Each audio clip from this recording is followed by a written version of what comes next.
Centrales obreras defienden aumento del 16% del salario mínimo para 2026.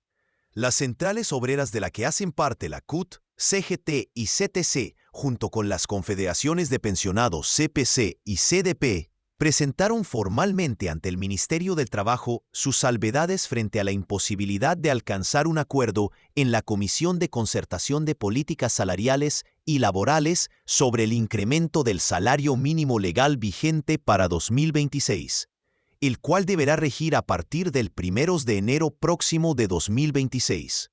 En el documento dirigido al ministro de Trabajo, Antonio Sanguino Páez, las organizaciones sindicales reiteran su propuesta de un incremento del 16%, equivalente a 227.680 pesos, lo que llevaría el salario mínimo mensual a 1.650.000 pesos para el próximo año. Según los firmantes, esta cifra no es arbitraria, sino que responde a fundamentos constitucionales, técnicos y sociales, sustentados, entre otros, en un estudio reciente de la Organización Internacional del Trabajo, OIT. Lea también, Salario Mínimo 2026. Empresarios insisten en aumento del 7,21% y hacen observaciones al gobierno. Salario Mínimo Vital. Uno de los puntos centrales del pronunciamiento es la defensa del concepto de salario mínimo vital, respaldado por el Convenio 131 de la OIT y por la jurisprudencia de la Corte Constitucional.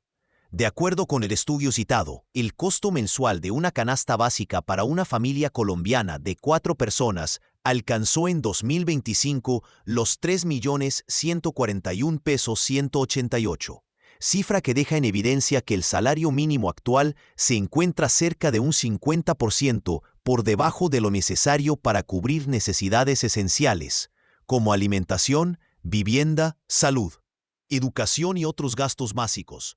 Las centrales obreras en el documento recuerdan que la Constitución establece que la remuneración debe ser vital y móvil, principio que se vulnera cuando el incremento salarial no compensa el costo real de vida ni protege la dignidad humana del trabajador y su familia.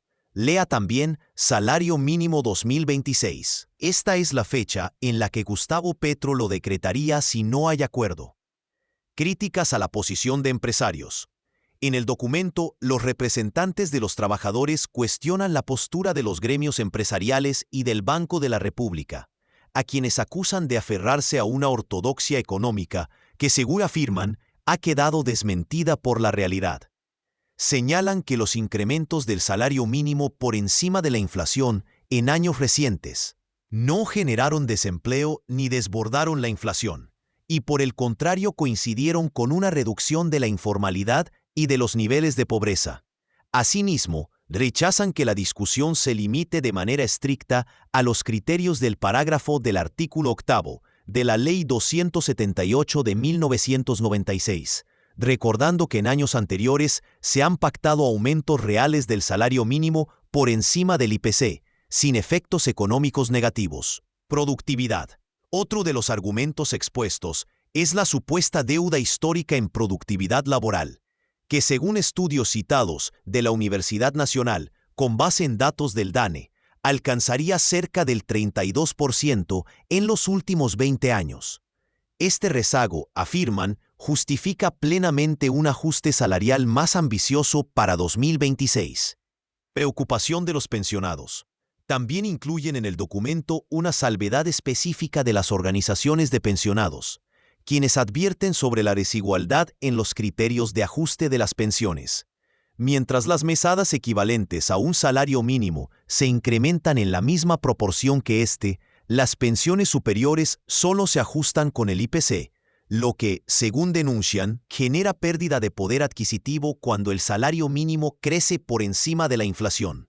En ese sentido, solicitan que se impulse una reforma legal para que todas las pensiones se reajusten con base en el incremento del salario mínimo, además de retomar demandas históricas como la eliminación del aporte a salud, la restitución de la mesada 14 y una mayor participación de los pensionados en instancias de decisión.